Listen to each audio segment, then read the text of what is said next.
My lovely viewers, अस्सलामु अलैकुम। Welcome to my channel knowledge of everything.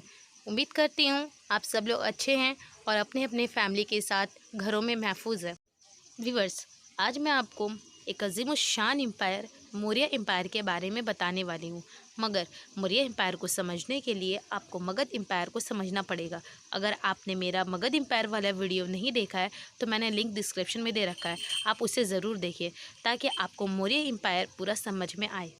इस video में मैं आपके साथ जो बातें डिस्कस करने वाली हूँ उनमें से पहले बात है origin of Maurya empire. Maurya empire की ओरिजिन हिंदुस्तान में कैसे हुई। दूसरी, बायोग्राफी ऑफ चंद्रगुप्त मौर्य। तीसरी, मौर्यन किंग्स। चौथी, मौर्य एडमिनिस्ट्रेशन। और आखिर में हम लोग मौर्य एम्पायर के डाउनफॉल को देखेंगे। दोस्तों, ये वीडियो आपके एग्ज़ाम के पॉइंट ऑफ व्यू से बहुत इंपॉर्टेंट होने वाला है, सो इसे पूरा ज़रूर देखें। चलिए व्यूवर्स, बगैर किसी वक्त ज़ाये किए आज के अपने वीडियो की शुरुआत करते हैं। मौर्य एम्पायर की बुनियाद नंदा एम्पायर को डाउनफॉल करके रखी गई थी। मौर्य एम्पायर के कायम होने के बाद हिंदुस्तानी तारीख में एक नई सबक की शुरुआत हुई। मौर्य एम्पायर के बारे में हमें हिस्ट्री में बहुत सारी सोर्सेस मिलती हैं, जैसे work of Megasthenes, Pliny, Justin, Kautilya का अर्थशास्त्र, बुद्धिस्ट और जैन टेक्स्ट। अब हम आते हैं अपने पहले टॉपिक चंद्रगुप्त मौर्य पर। चंद्रगुप्त मौर्य के ओरिजिन के बारे में डिफरेंट हिस्टोरियन ने डिफरेंट ओपिनियन दिए। According to the Puranas, Chandragupta Maurya एक शूद्र वीमेन के बेटे थे जिनका नाम मोरा था। इनके नाम पर ही चंद्रगुप्त मौर्य का नाम पड़ा और इसके अलावा इन्होंने अपने माँ के नाम पर ही मौर्य डायनेस्टी की बुनियाद रखी। जबकि बुद्धिस्ट ट्रेडिशन के मुताबिक चंद्रगुप्त मौर्य का ताल्लुक मौर्यन क्लेन से था और वो एक शास्त्री थे। मगर चंद्रगुप्त के ओरिजिन के बारे में स्कॉटलैंड के अर्थशास्त्र, पाली लिटरेचर और सम जैन टेक्स्ट में ये कहा गया है कि ये एक रिस्पेक्टफुल शास्त्री थे।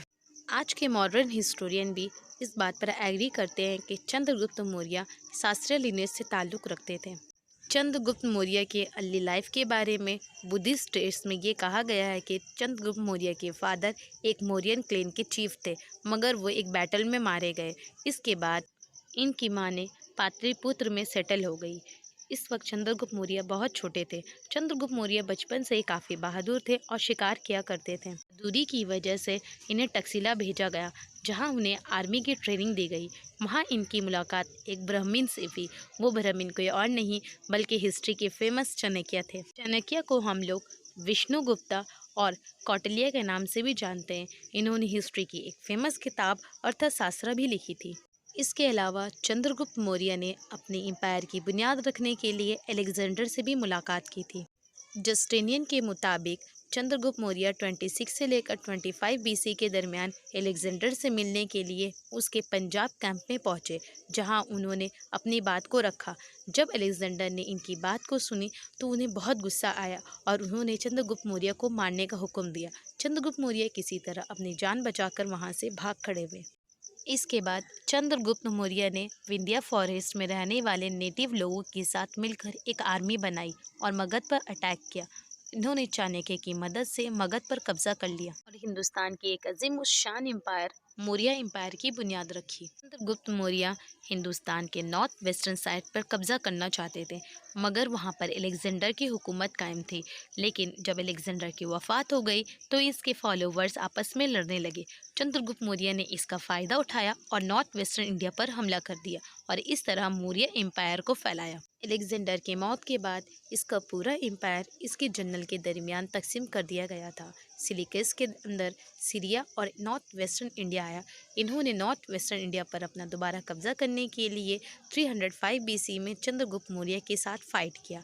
इस फाइट के रिजल्ट के बारे में हिस्टोरियन खामोश है, मगर हिस्टोरियन कहते हैं कि सिलिकस और चंद्रगुप्त मौर्य के दरमियान एक ट्रीटी हुआ था। सिलिकस ने इस ट्रीटी में चंद्रगुप्त मौर्य को काबुल, कंधार, हीरत और मरकान दिया था, बट सिर्फ 500 एलिफेंट के बदले में।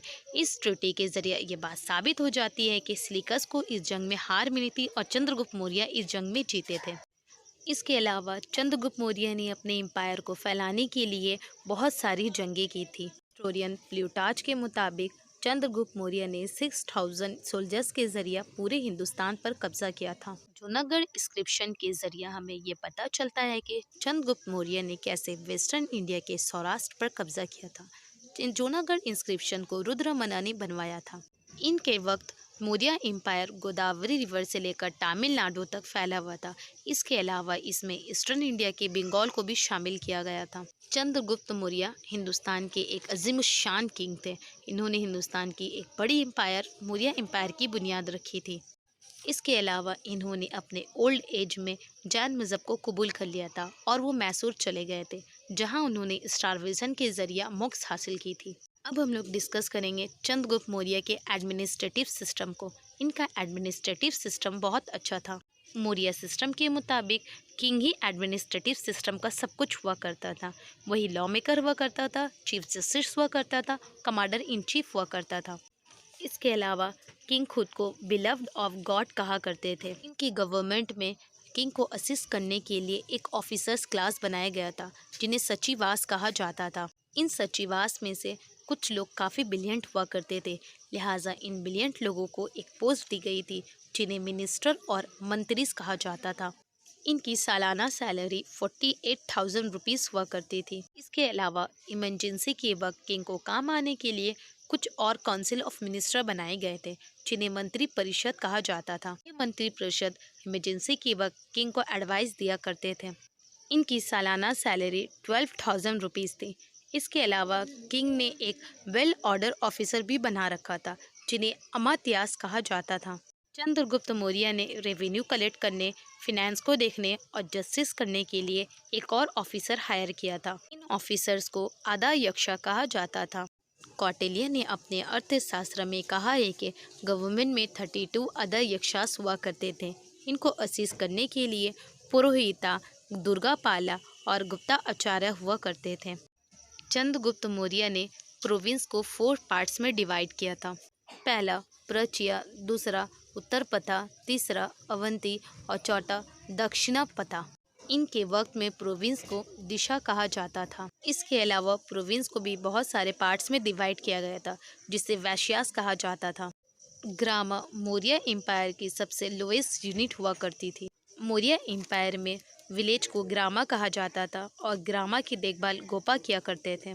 इसके अलावा डिस्ट्रिक्ट का चीफ एग्जीक्यूटिव सम्हारती हुआ करता था और डिस्ट्रिक्ट की तरह प्रोविंस का भी एक गवर्नर हुआ करता था, जिसे प्रदिशका कहा जाता था। आते हैं अपने नेक्स्ट टॉपिक म्यूनिसिपल एडमिनिस्ट्रेशन पे।